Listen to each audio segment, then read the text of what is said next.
Good morning, Green Gamers. Welcome to Green Gaming Fest 2022, Day 3.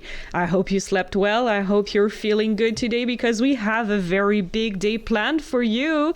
This is the festival, the marathon festival where we raise money for one tree planted. We have already contributed to planting more than 900 trees. Thank you so much, everyone, for your generosity, and keep them coming. We'll be here all day and tomorrow as well. We are currently on deck with Portal 2 inbounds, no SLA with Fridge. Take it away, Fridge. Hello, this is Portal 2 inbounds, no SLA, and I'm going to be commentating with my co-commentator, Bets Runer. Bets, say hi. Hi, I'm Bets Runer. And we're going to be explaining most of the tricks in the game as we go along, and am I good to take it away for the run? Just count us in for a timer when you're ready. Gotcha. And then it's going to take a bit for the thing to start because I don't gain control until a little bit in. But 3, 2, 1, now. So this is going to be the... Sorry, go ahead. No, sorry, I just wanted to say good luck. Gotcha, thank you. So this is the very first level right here, and you notice there's a giant. There's always a big cutscene at the start of every Valve game, and this one's going to be like 4.5 minutes, roughly. So it'll give us plenty of time to go over some tricks that we're going to be talking about during the run, and maybe explain some dialogue stuff, some bunny hopping, some wall stripping, and all that stuff. You got anything in particular you want to explain, Fridge?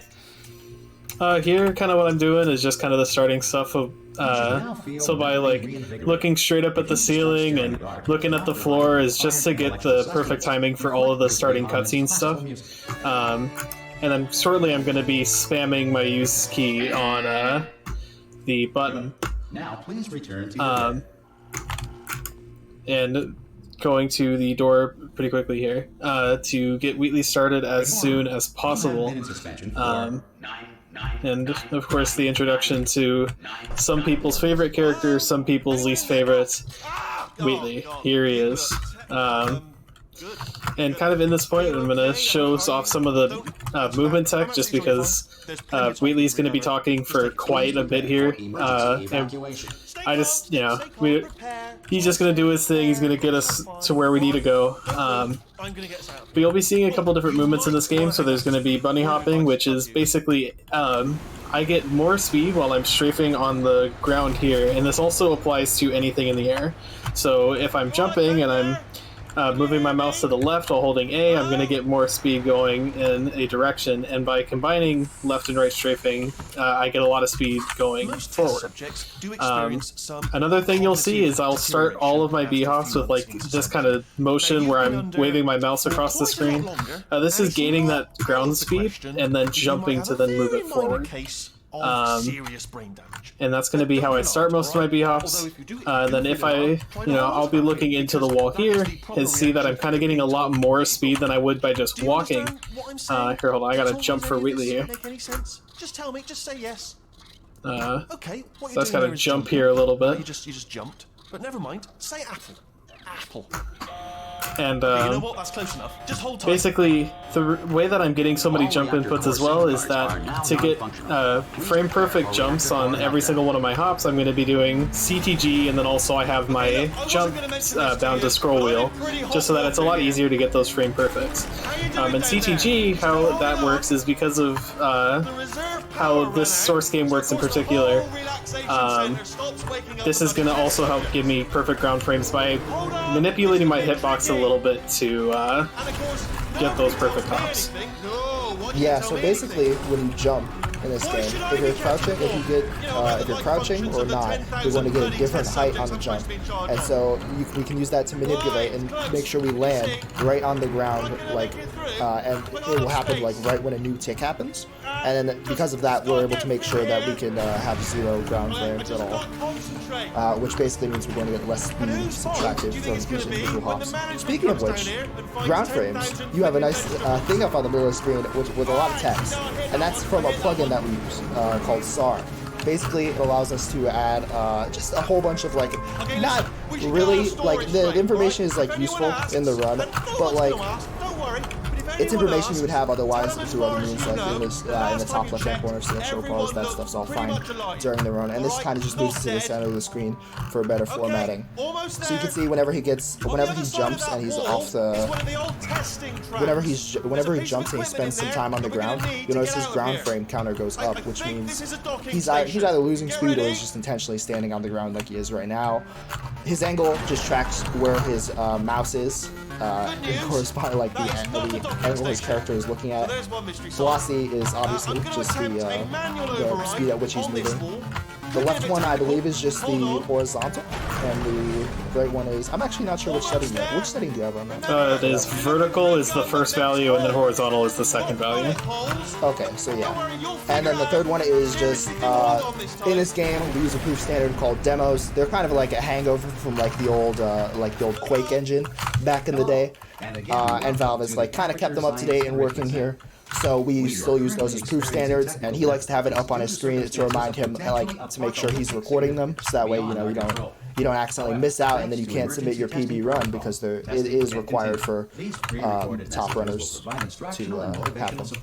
So that science can still be done, even in the event of environmental, social, and one thing is that the reason that I have my angles that are on my screen is because there will be some setups later in the game that later in the speedrun that will require me to do some more precise angle lookups. And then also... Okay, good. I got a dialogue skip by kind of doing a weird thing going through the fizzler at a certain time. You're going to get skip dialogue, and that's going to be one of the biggest things throughout the run, is that dialogue is a huge thing.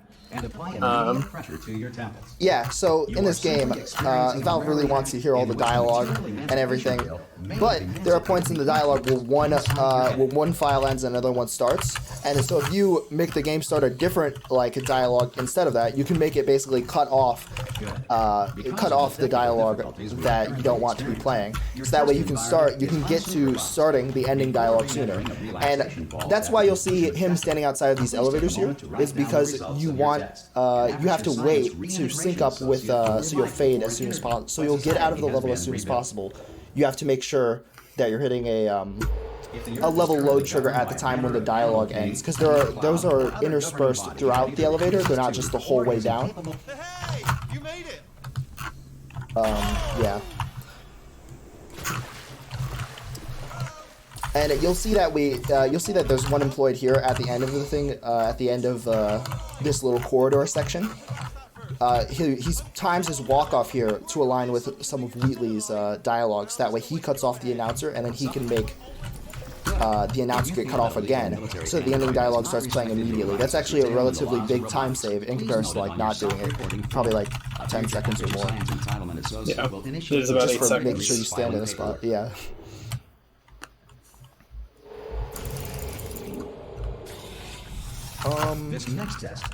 Yeah, so you'll notice in a lot of these earlier levels, they have kind of really weird geometry, like the floors are very uneven, so it's really hard to make sure all your bunny hops and everything stay in a straight line, you don't go flying off somewhere. So you'll notice he's kind of going on specific hop patterns at the start of this map, and you'll see here upcoming towards the end, the ground is uneven. There's that little doorway thing in the way. And that's just the main theme for these starting levels, because the facility is kind of broken down, and it's meant to be a mess and everything, and it really does feel like that when you're running the game. This is actually one of the first, coming up is one of the first instances of portal standing, which is basically the game tries to force you out of a portal when you shoot it, and you just immediately press your movement key back against that, so that way it doesn't get to successfully kick you out of the portal. You don't use it very much in the run, there's only a few spots, but this section of the run at Cube Momentum, the map he just played, and this map that he's starting playing right now, are two of the only instances you'll get to see it throughout the run, so take notes, I guess. And everything else in Future Starter and the map he's playing right now is just kind of just thoughtful play with the portal.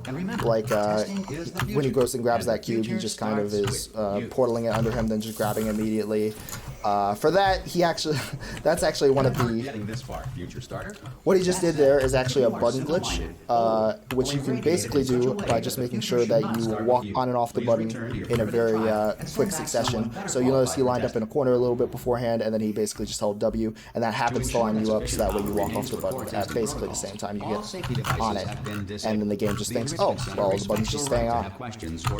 So here's the first example of what we in the community refer to as a pancake shot, because the slice you have to shoot is as thin as a pancake, and you'll see he had to line up like multiple coordinates there. It's not very often you see speedrunners just stop for a few seconds and like aim. That's because this is a 2 decimal precision point like shot, so you're getting like pretty deep into the decimals if you want to make sure you're hitting it. Probably ought to bring you up to speed on something right now. And yeah, we're about to be coming back up on Cutscene City. The rubble and everything is really the only thing to take note of in this level. You can see how uneven the ground is and how rough that makes this part of the speed run.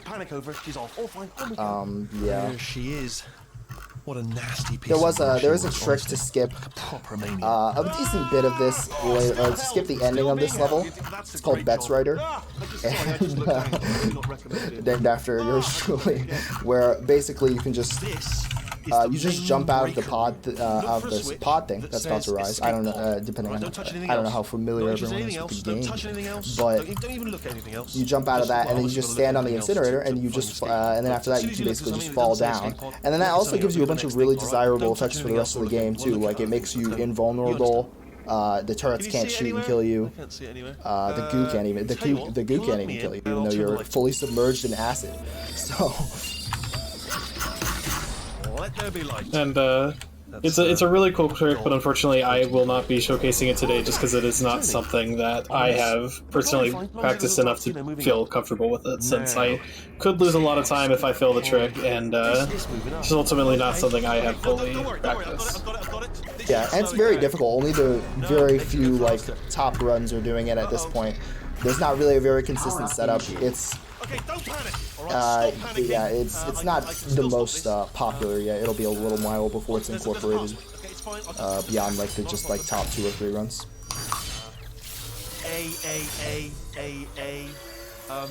And since we're kind of in a big cutscene here, if there's any donations or anything that need to be read off, you can go ahead.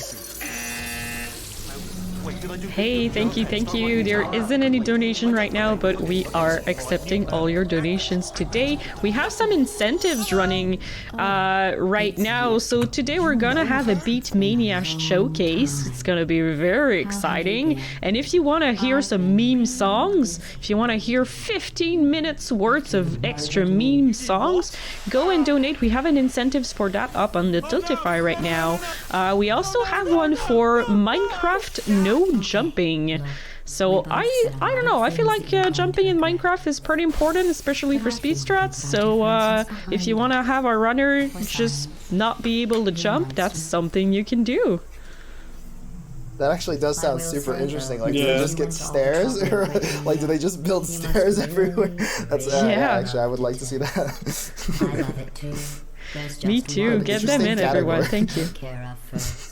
Yeah, I imagine Minecraft probably has the coolest category extensions because you just have the weirdest stuff going on in that game. Yeah. Yeah. So we're coming up on Incinerator.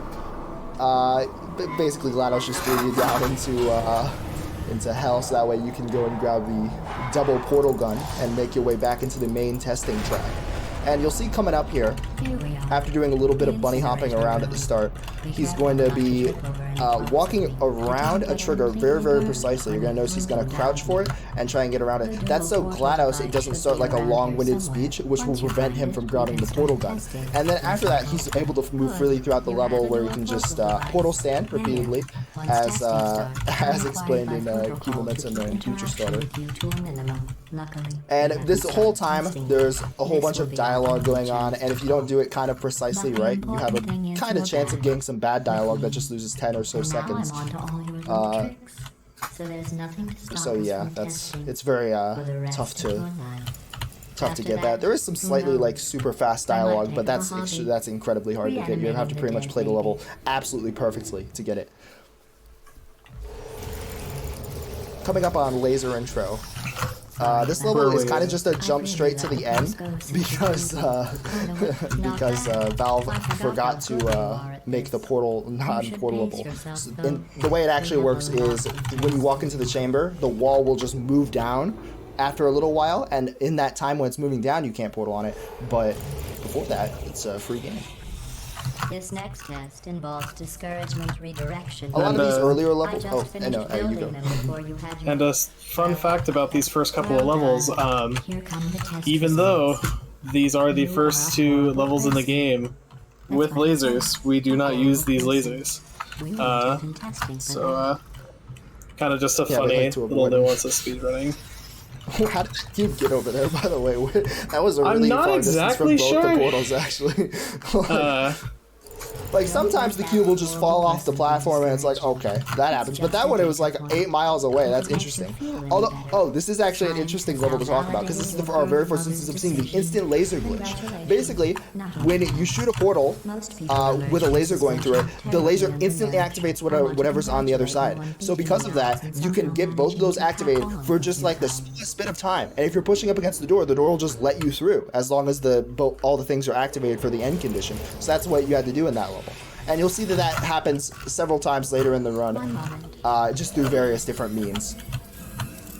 This level is going to be, I believe, our first instance of the reportal, where a reportal basically takes advantage of the fact that a portal will push you out whenever you shoot it, because it wants you to not get like stuck in out of bounds space. And so you'll see he's going to just shoot the portal while he's inside of it, and that'll give him an extra 200 velocity to try and make this gap. This is actually a very tough trick. It wasn't in the earlier days of portal speedrunning. There was some world record runners who said like that it would probably never be done in a run. So the fact that it's so done now is just really amazing. Catapult intro. This map has a really interesting dialogue situation because we can actually trigger the dialogue very early on in the level by placing a camera on the button. Because the button, you would think it would normally activate only for the cube, but you can it just wants any object on it, and from there the ending condition is triggered. Now GLaDOS is talking, going through her ending speech. And that means that we can exit the level ultimately sooner, because this game is all about just making that ending dialogue happen as fast as possible at every point. Yeah. There's very few levels where it doesn't care about the dialogue, because it wants you to hear all of it. And speaking of the exceptions, this will be one that has an exception because of just how long the dialogue will be at the end of this chamber. Yeah, so GLaDOS talks first. There is a hard limit where when you get to the bottom of the elevator shaft, GLaDOS will just be like, okay, I don't care if we're still talking. We're going to the next map. And this dialogue is actually so crazy long that you end up hitting that limit before the dialogue is done. So this is one of the few levels where we do not delay at all getting into the elevator. Remember before when I was talking about smelly garbage standing around being useless?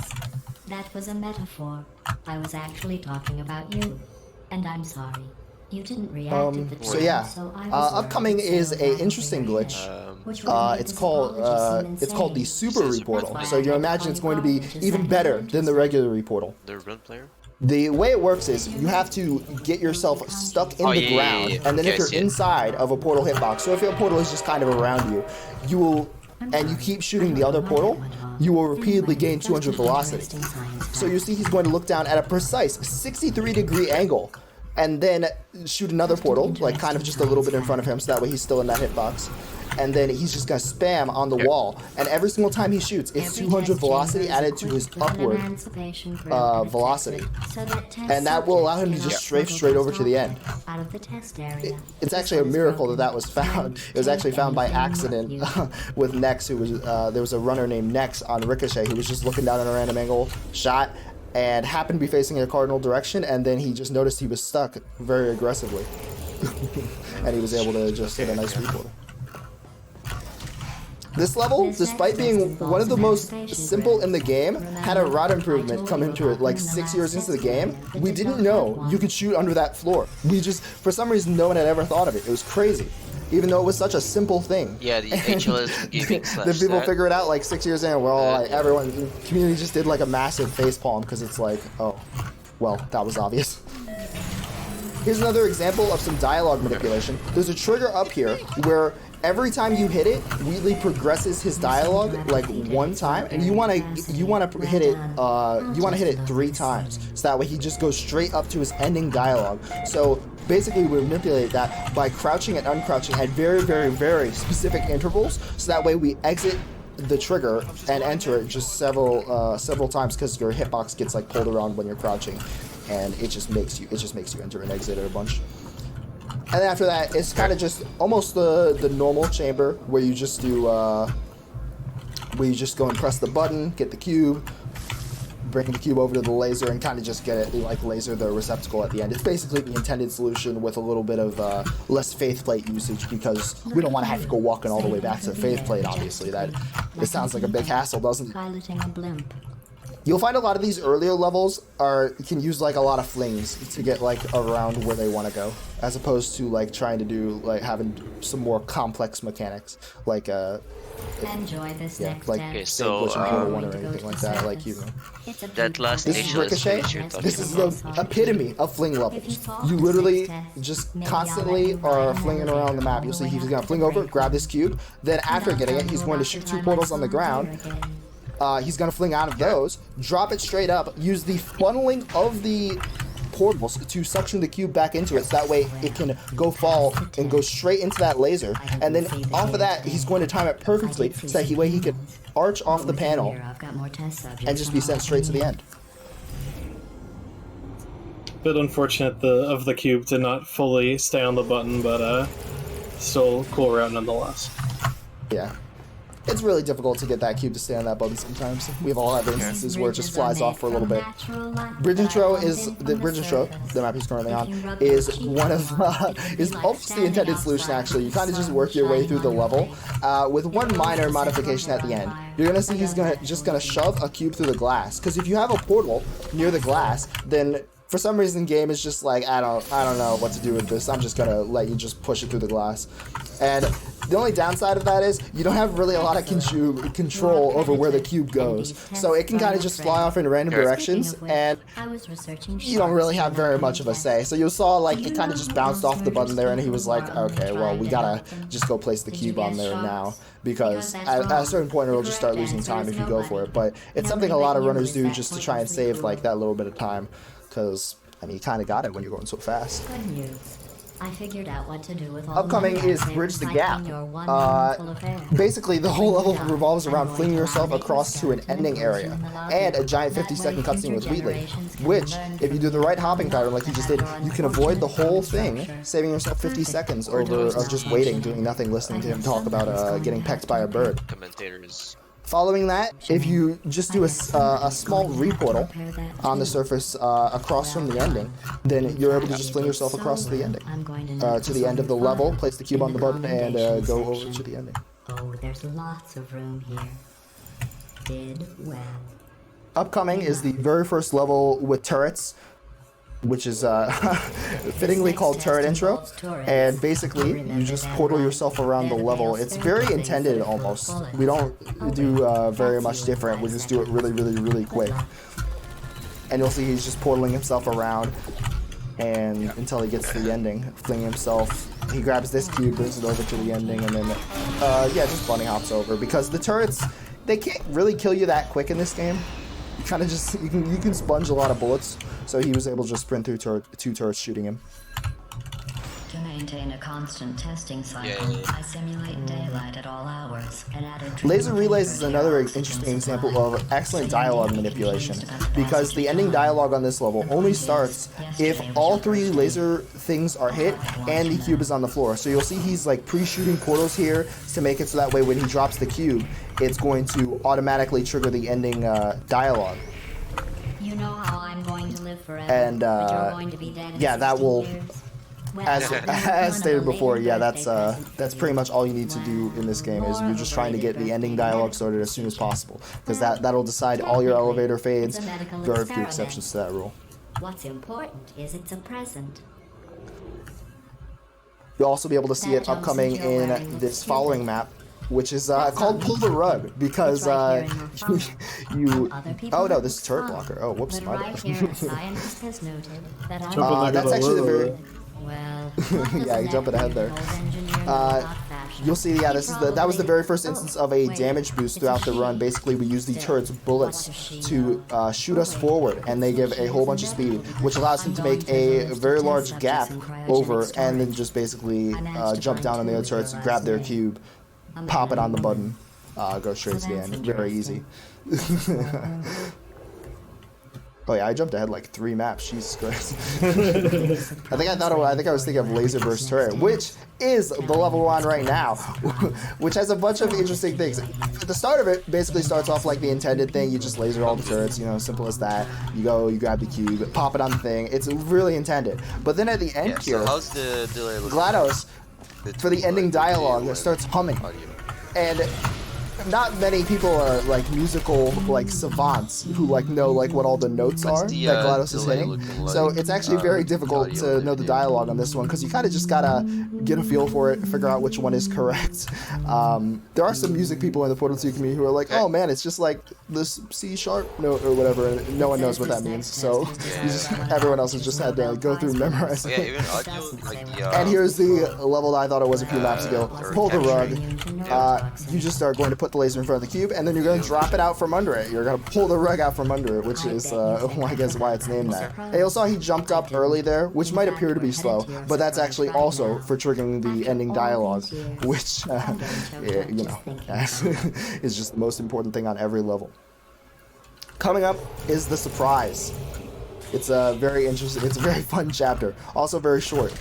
The very first map in it, Column Blocker. Basically, the level is played pretty normally. You just, the only difference is you don't use the bridge to block the cube, so you'll see coming up that he's just going to shoot a portal on the ground and then pop up out of it, steal a cube from there, and then that'll allow the other cube to just fly through like normal. So now he has both, saves a bunch of time. And after that, it's just putting the lasers in the laser receptacles. Well, that's kind of an unlucky cube position. And from there, we have the most interesting skip in the run, in my opinion. It's called Dane Skip.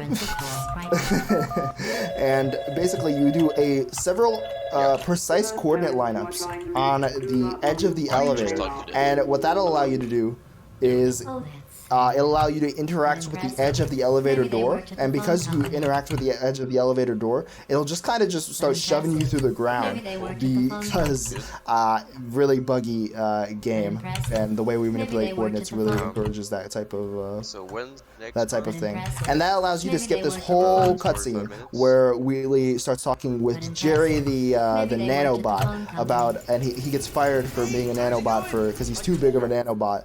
And how he's going to sue them. It is an interesting cutscene, but unfortunately we do have to skip it for speedrunning reasons.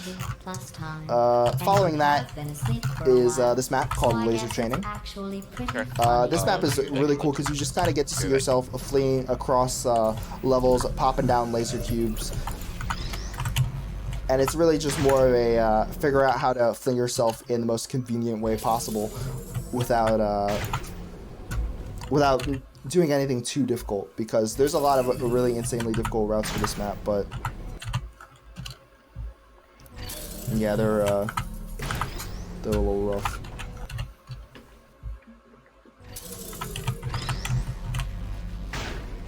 I'm just gonna take the safe route.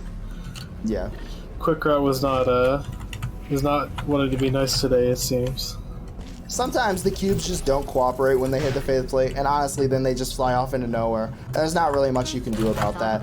I think a lot of runners do decide to just do the safe route on that, just because it's like, you know, you seem to risk a lot, and you know, you gain a decent bit of time, but it's a tough decision, definitely. So coming up is another instance of the instant laser glitch. This one doesn't involve moving portals. It involves flicking a cube very, very, very fast between these 3 laser circles. And because of that, the game thinks they're all active at once, and you're pushing against the door, so you just get to walk through. Now you'll see there, he actually had to do the glitch twice, because the game, for some reason, doesn't like the first one.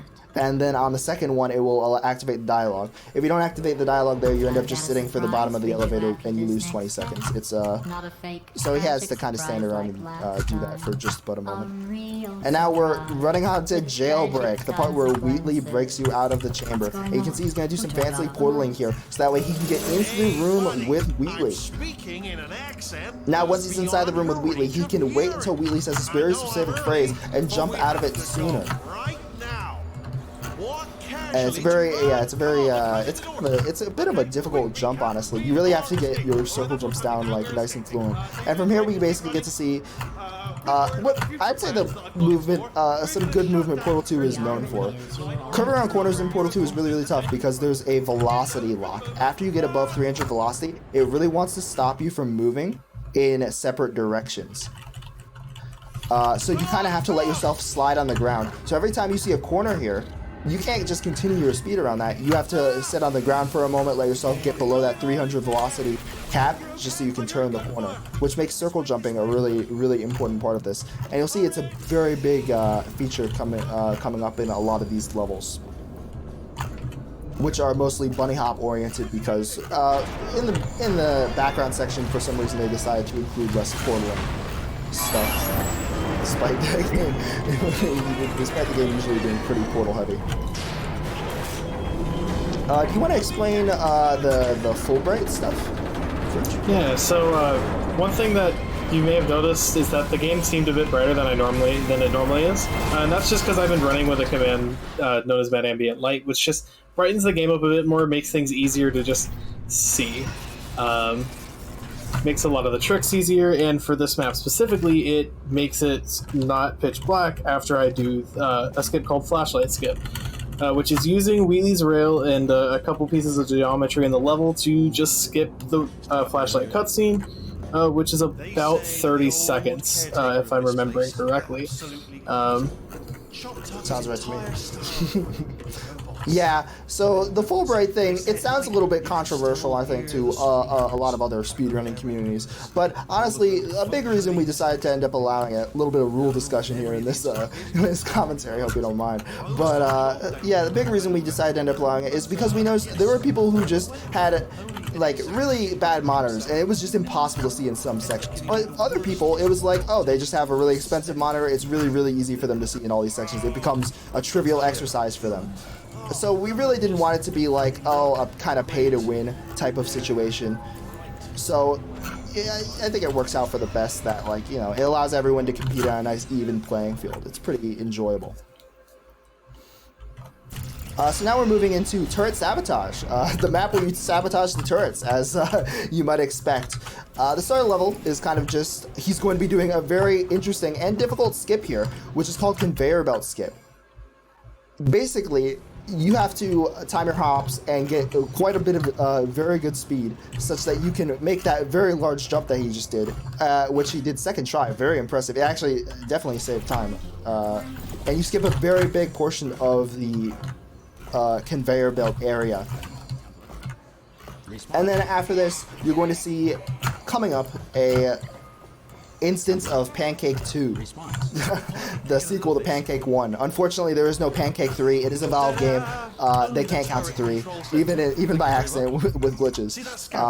Here you're going to see him lining up very, very specifically several different coordinates, so that way he can barely shoot over the door, which will allow him to just skip this whole cutscene where Wheatley like breaks the glass and switches the turrets. And fortunately, it won't actually screw us over for the rest of the run. because the game kind of just assumes you put the turret in. After this point, it's not going to give us real turrets on the rest of the thing, even though that would be kind of funny if we did have to go through it later on. And we're going to see Fridge here attempting to go around the corners very quickly here. Wheatley can catch you on this and get stuck, but you see he narrowly avoids it. Actually, not narrowly, easy. No, not even close. GG no and yeah, Wheatley can catch you on those stairs, so it's actually a very stressful part of the run sometimes, where he's just like run under tail, and if he touches you, then you just get slowed down to a crawl, and you have to wait like 10 seconds. So now we're on the map Neurotoxic Sabotage. This map, as you might guess, I don't know if, how many people have played the game, but there's not a lot of novelty that you can do in speedrunning this level. Despite a great, excellent video that recently came out by our resident speedrunner, M Sushi. I mean, he's very good at explaining the history of these world record maps.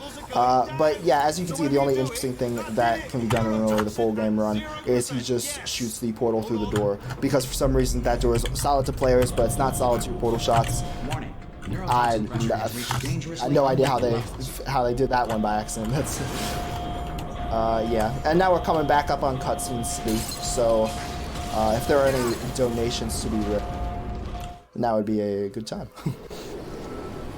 Hello, thanks. There actually aren't any donations right now, but I would like to give you some good reasons to donate this weekend. We have prizes.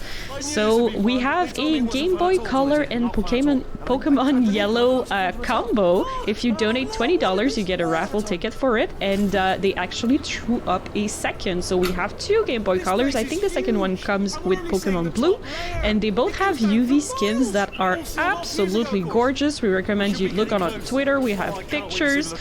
We have a Hunter skin that looks absolutely gorgeous, and it's the Game Boy Color is backlit. It's like a really good deal, and only $20 donation gets you entered to win those Game Boy Colors that are absolutely beautiful. We also have a Devolver game bundle, so if you donate $40, you get a raffle ticket for a bundle that include a bunch of Devolver games. I think like 10 Devolver games, and their games are good. We had a Devolver digital block on Thursday with Death's Door, Ape Out, and The Messenger, and those are all included in that bundle. And we have 20 bundles to give, so that means a lot of, like, and currently I'm not sure anyone has gotten or maybe a few people, not a lot of people have donated over $40 in one go, so your current chances of getting that game bundle for $40 are 100%, so I recommend you do it. We also have Galactic Wars EX. If you donate $8 and up, you get a raffle ticket for that price too, so get donating. I mean, I think it's pretty worth it. Those are nice prices, so thank you. Yeah, those are really good deals. I like the Pokemon. I like the Pokemon stuff. I haven't played a Pokemon game in a little while, but I've heard they have really fun speedruns. So they do. We presented one yesterday morning. Oh, really nice. I hope it went well.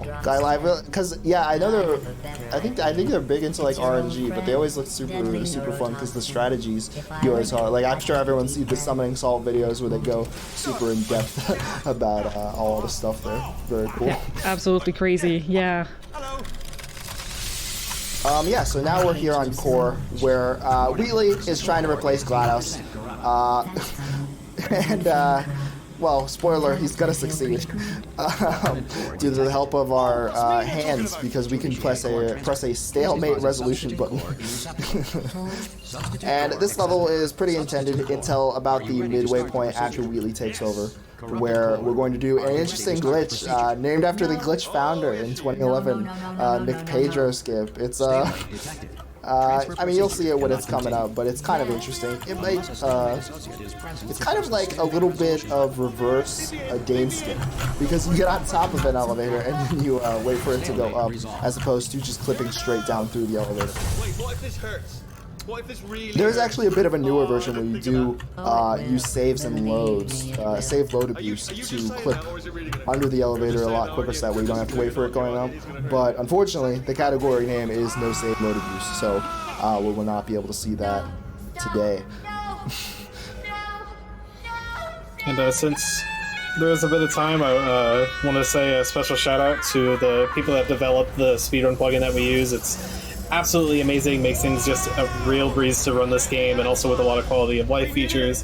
This is a shout out to like Mlug, Rainbow Phoenix, Nex, Kersey, Blunder. Is there anyone I'm missing in that list? I think I got everybody. Hopefully I'm not missing anybody, because I'd feel really bad if I was. Yeah. This game would not be nearly the same game to run if it wasn't for those guys over at the Star Development team. It literally, the loads get over 30 times faster between, assuming you have a decent computer, because of Valve, unfortunately, they actually put a lot of weighting in their loads that has nothing to do with like the game loading or anything. So, unfortunately, because of SLA, we've been able to take a lot of that out, which has made the loads somewhat more equivalent to what they are in Portal 1. They're still a little longer, which we think is just because of map complexity. And, you know, it's just a different engine version, of course, too. That along with a whole bunch of other stuff. Actually, I know people always mention only, like, the loads and stuff, but there's actually so much more. We have little triggers that you can put inside of the map that will that'll give you like little updates on your speed runs. So that way you can check your pacing like more frequently. There's all the stuff you see on the center of the screen, which just gives you little bits of information about your speedruns. That way you can tell, like, oh, what is the difference between like a good runner, and me who's still learning. It helps a lot with people getting better. You see people in the community getting better a lot quicker than in the past because there's just so much more tools and resources. Also, of course, we have a Discord for the Portal 2 speedrunning community with a very active help channel, which gives like really good advice really quickly to any new runner who asks, or well, any runner actually just asks for any experience running. And now, finally, we're out of Cutscene City. I'm pretty sure that's the last. Well, there's one more major cutscene throughout the run, I believe, but this is that was the last really super big chain of cutscenes that we went through. So now we're coming up on Underground. We're basically we're back to the floors being incredibly angled and kind of hard to bunny hop on. So I feel for Fridge here, where he's just gonna get yeeted around the floor. But you can see he's just gonna make his way around the map, portaling over to some surfaces, skipping around. If you played the game intentionally, you'll notice he's skipping a bunch of surfaces. And here he's coming up. He's going to shoot a really far away shot down that like really long hallway, which lets him skip basically the entire like 8-mile long section of like hallway that he would have had to bunny hop down otherwise. And then after that, it's just some quick portaling over to buttons that, yeah. And yes, so just wait for this giant door to open, which is one of the biggest doors in all of gaming. But you open it up, and there's just another really small door behind it. It's an interesting gag from the Portal 2 people. So coming up, we're going to be looking at Cave Johnson here. You can see he's getting on the rail here, which will let him access a portal surface much sooner, so that way he can get over to this railing, where he's going to walk out to the edge, and he's going to be shooting he's going to be jumping out and shooting a shot on a different surface. That was a very precise jump shot, so very nice getting it first try. And then after that, he's going to be performing the portal stand, which we saw earlier in the run. And from there, he's going to abuse scripted momentum and a reportal, combining those two things to just basically yeet himself over to the end. Scripted momentum is basically just the game really wants to help you out with those flings, so that way you don't accidentally fling yourself off into the void. And so it'll just round your velocity out to like whatever Valve thinks is the correct fling. And if you just do that with a reportal, which takes place after the script momentum, then it will just add 200 velocity, and then that's how he makes that gap. Coming up is a instance of the first seep shot in the run, I believe, which is slightly different than a pancake shot, because there is actually as far as I'm aware, no hole in the geometry, whereas with a pancake shot there usually is. And you can see I had to line up a bunch of coordinates there to make it so that way he could just shoot straight through the wall and continue on with the level. And now he's going to come up on this area where he's going to skip like the entire puzzle down here by just going through the top of that portal and making sure he bounces up to the upper area without having to touch the cube or the puzzle at all. Now he's going to be doing an interesting glitch called Stepdad, which has a very interesting name. Basically, the original founding of it was you had to press DAD on the button to get on and off the button inside of the same tick, and then that would leave the button stuck down. But you can see he does a lineup and just immediately walks off with a simple WA press. So it's more like Step Wah right now, but you know, hey. The name sticks because of legacy. Coming up is Bomb Flings, which has a lot of pretty intentional, intended solution stuff in it. Oh, he falls down there. Basically, you're just going to go jump down, press the button, and then I'll start the gel thing, the gel dropper, and then it's just basically the intended fling to the end. Very simple as that. Following Bomb Flings is Crazy Box, which is just going to be our old friend Mr. Steam Shot again. This one is way further away and way more precise, so you're going to see him lining up coordinates even harder, probably for a longer period of time, unless he just happens to land on the numbers, because, I mean, there is always a chance you just land on the right number when you flick to a place, right? And that'll let him skip the entire starting and middle room puzzle, so that way he can go straight to the end. And you'll see him lining it up.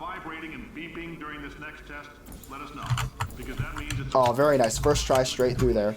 And after that, you can break this glass in this room by crouching into it, and then I'll just mess up your hitbox in such a weird way that Valve is just like, okay, we're just breaking that. And then from there, it's just a simple fling to the end with a bunch of strafing, and then you're going up the elevator, which has this is another instance where you just get in the elevator immediately because the dialogue is so aggressively long that you'll actually just hit the top beforehand. And now we, following this map, we actually have another interesting map. There's lots of interesting maps in Core 6. It's the hardest chapter in the whole game. This is going to be an instance of a portal placement helper abuse. Basically, the portal placement helpers in this game are just giant zones where the game will just try and place your portal for you, try and help you out, and you'll see he's going to use it to shoot straight through a wall there, even though he could see the other side of the portal surface, which basically just lets him skip a whole bunch of fling around. And after this, you're going to see him abusing the re-portal again, where he'll be shooting a portal on the lower thing here, re-portaling off of that, and then shooting another one higher up, and just that way he could fling all the way over this aperture sign, which lets him avoid grabbing GLaDOS, the potato. But unfortunately, the game does just put it right back on our gun on the next level, so we can't really get rid of it that easy. Following this up, we're going for another precise shot. This isn't as precise or a seam or a pancake shot. There's actually just a kind of big hole there in comparison to like that, but in comparison to either of those. But yeah, we just shoot through that, which gets us to the end of the level. And then we followed it up with a bunny hop re-portal, which will give us just barely enough speed to cross that gap. It's quite a bit difficult actually, because you have to make sure you don't. You have to make sure you're far enough through the portal when you get it. Otherwise, you're gonna have to strafe a lot, and it becomes really, really difficult, really, really quickly. So very nice on him for hitting that second try. Here is a super weird glitch, which is only used at one point in the run, and I've never even seen a custom map that uses it, even though Portal 2 has quite a vibrant custom map scene. Basically, when there's blue gel on this angled panel up here, and you have a lot of speed going into it, if you scroll, for some reason the game is just like, let's give this person all of the speed, and then it will just yeet you over to the end. It can be a little bit difficult, especially when the gel is not spread out the most thoroughly on the top. So it's not 100% consistent, and you see it can sometimes fling you off in really random directions like that. So you know, it's a bit of a finicky trick, but getting it done quickly is very nice. Coming up is Conversion Intro, This is the map where they introduce you to the conversion gel, which will convert surfaces that can't have a portal shot on them to surfaces that can. Unfortunately, we skipped the entire area and the entire lemon speech, which is a lot of people's favorite part of the game. Uh-oh. My game crashed? Uh-oh. Oh. Oh, Gee, no, okay. game did not crash. Okay, that's weird. I've never seen the game almost crash on that load, but that's usually the game's pretty stable. But unfortunately, we're gonna be skipping the entire lemon speech, the entire introduction to the conversion gel. So I don't think we even know what that is throughout until finale 4. And we're going to do that by, he's going to go and shoot some precise portals here, and he's going to step through that, which will disable a trigger that's going to push us out of this wall, so that way when we do all of these precise lineups, the game can shove us super deep inside of the wall, which will get us more stuck than some of the other stucks we've seen throughout the run, which will allow us to do a super strong super root portal that won't force us out of the wall until we shoot a portal that will let us. The other parts of the other super portals in the game will usually just force you out if you get above a certain velocity, especially with scripted momentum involved. But this one will not, because we're just stuck so deep in that wall it can't get us out, and we have disabled the scripted momentum trigger. So you see he hits that in just a few tries, and flings himself straight up to the top after doing approximately, how many shots is it, like 16 or something?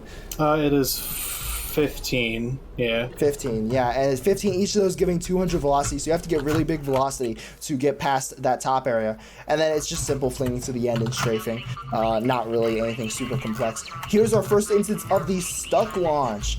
The stuck launch is basically a thing, there's some brushes in the game.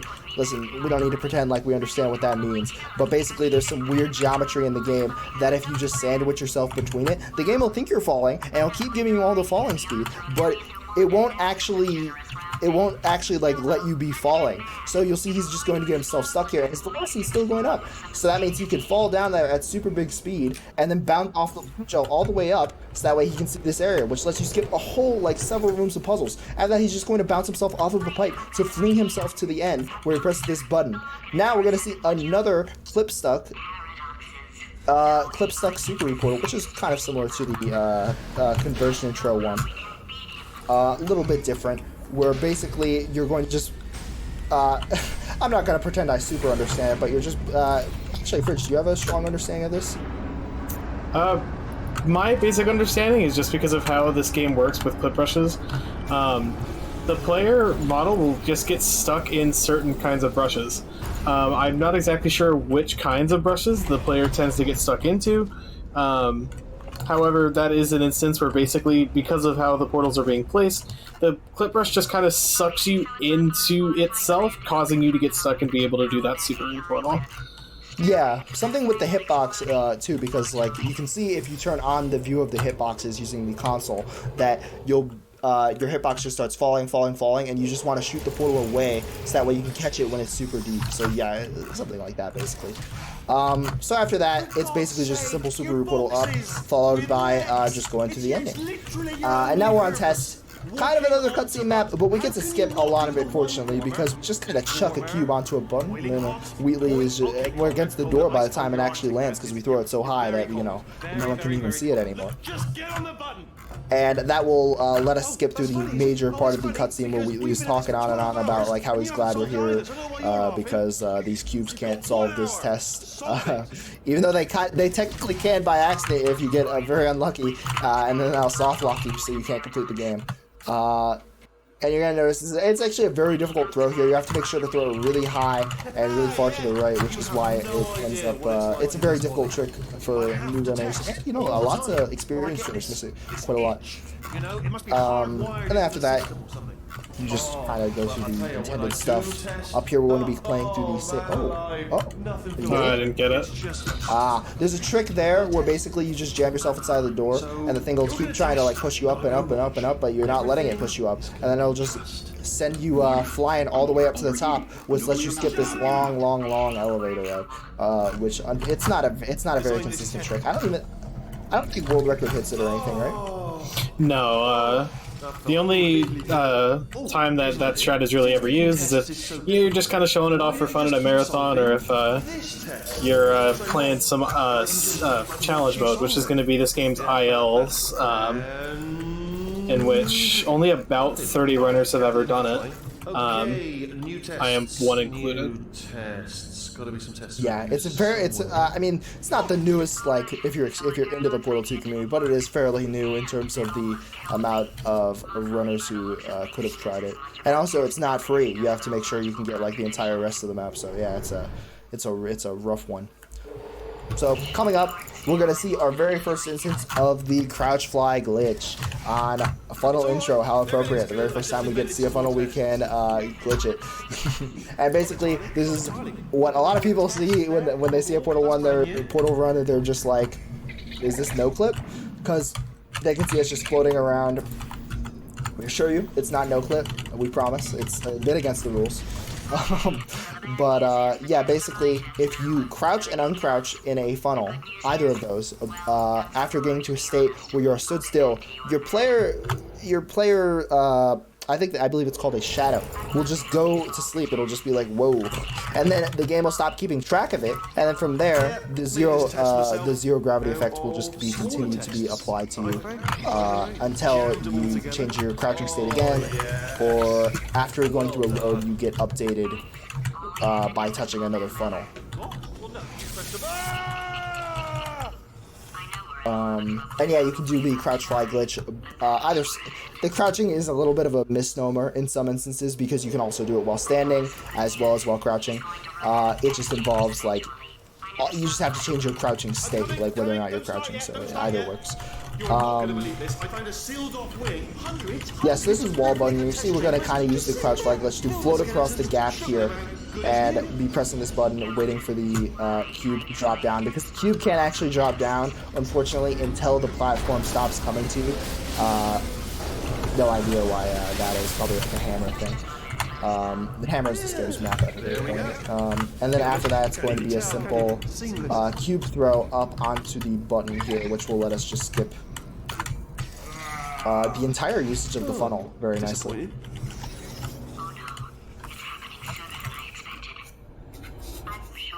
And upcoming is a map called Polarity, which is kind of it's kind of the name for, like, the direction in which the funnels go, but that's not really important as much because we have funnel fly. We can jump and skip the whole entire chamber, so we're going to jump, hit our head right here, and then we're going to use the funnel to boost us up to the end. And then once we're up at the end, it's, yeah, just going on to the next level. So we'll say bye-bye to the crouch fly glitch for now, but we know it'll be coming back in just a few levels. We're going to see a novel glitch. It's called the Great Shot, because when you hit it, it's great, and you also hit it on a grate. So you see he's going to be aiming over there onto the grate, and he's going to hit a very, very, very precise shot on it, so that way you can actually use it as portable, because grates in this game, for some reason, are not marked as unportable. So if you can just find a surface that is solid to be able to shoot it on, the game will just accept it and be like, oh, okay, cool. And so we use that to basically skip to the end of the puzzle, press the button, get the cube, throw it onto the button. Simple as that. Stop the box. There's really not a lot to say about stop the box because it's kind of almost the intended solution. The only thing is we can skip using the bridge, but you don't even have to do that if you're speedrunning, to be honest, because you can just shoot it while falling, and then it's just not an issue at all. But you see, he is going to opt to skip the bridge, so that way he can do this. And the only thing that's really notable about this level is mostly just that the dialogue is actually so long here. Like, he does not have to rush to this ending at all. He can go walk the whole rest of the way, and it's fine because Wheelie just goes on and on and on about. What does he even talk about actually on this level? I don't even remember. What about laser catapult? But he talks about laser catapult? or about on Stop the Box. Well, we are on Laser Catapult now, which is where we're going to be seeing our friendly neighborhood funnel fly or crouch fly glitch come back again. You see, he's going to be shooting a precise portal here, so that way the funnel does not come through. And once the funnel is not coming through, he'll be able to walk straight into it, and from there he'll be able to. Oh, there you go. Yep, fine. Yeah, there we go. He has it now, and he'll enter a crouching state, uncrouch, and then he'll have fly and be able to exit the funnel. And from here, he can just jump off this angled panel, bounce himself off of the angled pipe, and then once he's bounced off of the angled pipe, he can start working his way towards the door, which will, because this level starts with the door open, because Valve, whenever Valve leaves a door open, you know we're gonna find a way to just get right in there, right away. It's a very, it happens in every Portal game. Like, in Chamber 10 and Portal 1, they just left that door open and people just were like, okay, we're just going to ABH fling ourselves up to the top. In this game, they leave a door open, we're just like, okay, we're just going to literally funnel fly up to the top. It's a fun one. And now, the reason we get that funnel fly on Laser Catapult is not really for Laser Catapult. There's faster routes to get to the ending door. There's a lot of fleeing routes that are just quicker. But it's mostly for this map, Laser Platform. There's not only a big skip here, but also the map is just made a whole lot easier when you don't do it with funnel fly. There is actually a faster route that is kind of reasonable to be done in full game, and a lot of top runners will do it. But the problem is it doesn't end up actually saving time overall because of this ending area right here. You see we fly next to the funnel, so that way we don't have to use the funnels a ridiculously slow movement speed, and we can actually just skip the whole thing. And because of that, we can just go straight over here to the ending area where he is just going to go back a little bit, hit the dialogue, or hit the door opening trigger, and then he'll just be able to transition straight to the next level. And now we're gone with our friend Mr. Funnel Fly for a little bit, where he'll just go through. But he'll be coming back in approximately 3 to 4 seconds because he's going to have to get it back at the start of this, or at the middle of this map, so that way he can fly himself over to the ending door, where he'll be able to just sit there with the funnel, because unfortunately, due to the way the dialogue works in this map, the dialogue is only triggered when there's a funnel against this ending wall here. So you'll see he's just going to be shooting across the gap, and that will trigger the ending dialogue, and then from there he can get a better fade. You can go fast enough where you don't have to trigger the ending dialogue there, but that's really tough. And honestly, if you it's like, you don't really want to go for that in a marathon run, because if you miss it and you go too early, then you end up losing a few seconds, and that's, can't count those seconds. So coming up is Repulsion Polarity. Not a community favorite, but it is one of my favorites. The introduction of turrets into a funnel fly level is actually fairly interesting because you have the zero gravity effect, and so they will just kind of yeet you around with their bullets. So he's going to portal over there so he can get the funnel fly effect, and then just immediately try and fly away. Fortunately, he does not get shot at all by any of those turrets, so he can move straight on to the end of the level here with nothing stopping him. And this will allow him to preserve funnel fly into the start of the finale chambers, which is the real W here, because there is a lot of waiting and a lot of cutscenes. But fortunately, we can just skip right past it because we're just flying around past this. You see he's wall strafing on all of these walls, so that way he can get a little bit of extra speed through here. And you see he's going to be pushing up against a little wall here, which will stop him from rising, because there's a little bit of a clip there that just prevents you from rising. And then he's going to be just wall strafing, speed wall strafing on all of these walls. Let me know when I can drop in for a little word. Oh, will do. It should be probably finale 4 would be the best point. Probably in 2 or 3 minutes. No worries. Go ahead. Yeah, so I mean, this is kind of just all the same stuff right here. You're just wall strafing on the walls to try and get a whole bunch of speed, and then you just tap yourself up against Wheatley's mono, so that way you can get bopped down a little bit, so that way you can get onto the railing. And then from there, you just jump up, and you're going to angle yourself down off that. A lot of these funnel fly maps are kind of just finding ways to creatively lower and raise yourself. The best way to usually give yourself a lot of height with a funnel fly is mostly just by jumping, because that obviously gives a whole bunch of upward force, but that keeps you locked upward, so you have to find creative spots to hit your head on the ceiling, and creative spots to get yourself downward velocity, because you obviously have to get yourself down, after getting up. And so you're going to see here, he's going to be flying through all these doors, and he's going to barely fly by and just tap himself down on these stairs, which will let him just barely get down to this lower level right here. It is actually a very difficult trick. You have to be very, very, very careful with the downward velocity, because you can just give yourself just a little bit too much by just holding the A key for just a little bit too long. So there's some more consistent setups for that, but in general, they're not really worth it. So you kind of are forced, shoehorned in to going for a little bit more difficult of a strat here. And you see he's going to fly through this door, trying to get to the end of Finale 2, where he's going to go for the turret skip, which basically, because you have fly, you can cut a shorter path along for these turrets, which will give them less time to shoot you. It's actually a very difficult trick, and he hits it first try. Very, very nice. That's some good time save.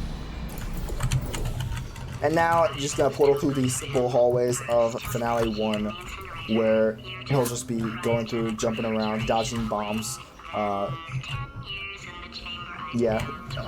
300 velocity speed cap still applies everywhere here, but you'll see he's playing very, very smoothly and nicely around it, so that way he can barely eke around these corners. And you'll see he's going to go just sprint through this wall, which Valve did not make solid for whatever reason. And because of that, he can bounce himself down off some wires and just fly himself over to the end to get himself a better height. And coming up in approximately like 10-15 seconds is going to be some good time for donations. Actually, yeah, no, just right now, actually. So. All right, thank you so much. I just want to mention the bid war that we have going on, because very soon we'll be moving on to Metroid Fusion, and is that it? Metroid Fusion? Yes, Metroid Fusion randomizer, and so we currently have a bid war for Save the Animals or Save the Frames, and Save the Frames is ahead by quite a margin, so if you want to save those animals, and at Green Team Gaming, we like saving them animals, so if you want to save those animals, get your donations in. Thank you, back to you guys. Alright, so this is a bit of a cutscene level right here. Wheatley's just gonna monologue at us until he breaks the gel pipe when we can finally get to the real boss fight. But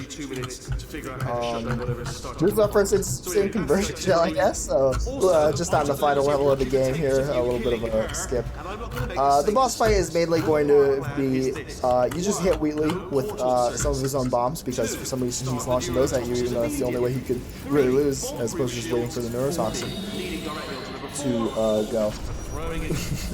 To go and kill you. And yeah. So it's just gonna be finding the same old portal spots. This is not the most difficult boss fight in all of gaming, but we do have a way to make it a little bit more difficult, of course, for ourselves by doing an interesting strat called bomb preserves. Bomb preserves basically involve looping the bombs in 2 ground portals, so that way they are just going around and around and around, and that means you can bring bombs from one cycle into another, which means you'll be allowed to hit Wheatley a little sooner here. So you see how he shoots those portals both over there. You can see the bombs just juggling, and he's going to be combining that with his good placement of the thing and some timing, so that way he can hit Wheatley a little bit sooner. The difficulty here is if you hit him a little bit too soon, then it can reach you into an instance where you soft lock, and where the boss fight actually just becomes like 10 times harder. And so you see he accurately hits Wheatley with the bomb there, so that way he can move on to the next core. Unfortunately, no double bomb preserve, but the double bomb preserve is a little bit difficult, so it is a little bit good here. It's not all he has to do. Oh no, he actually got bad ending. Oof. That's yeah.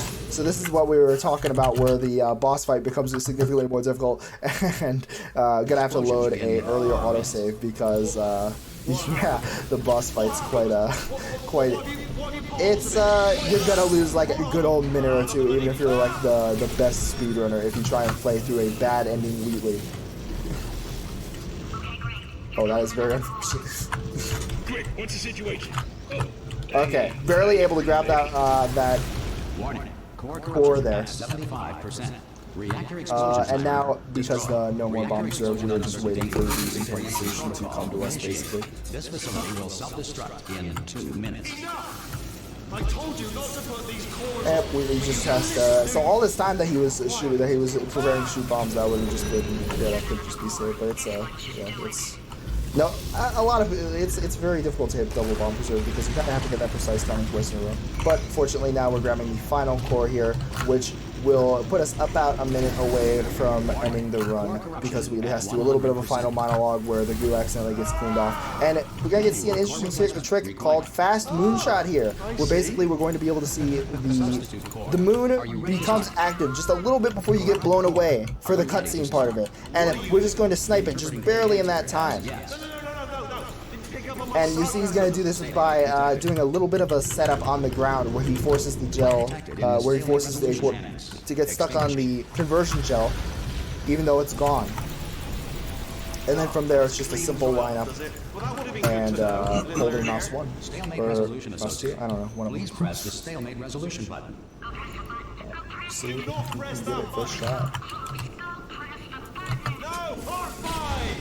And time. Wait, did you hit it? No. No, I didn't hit it. Yeah, I don't have that. Actually, you're gonna have to say time because I don't have dialogue. Not yet. Oh well. It's actually a very tight box to be able to hit this shot. It takes a lot of practice. We have some practice tools available that will just highlight the correct shooting area for you in the Discord, but unfortunately, it is yeah, it is very tight. So it can take a few times to get it.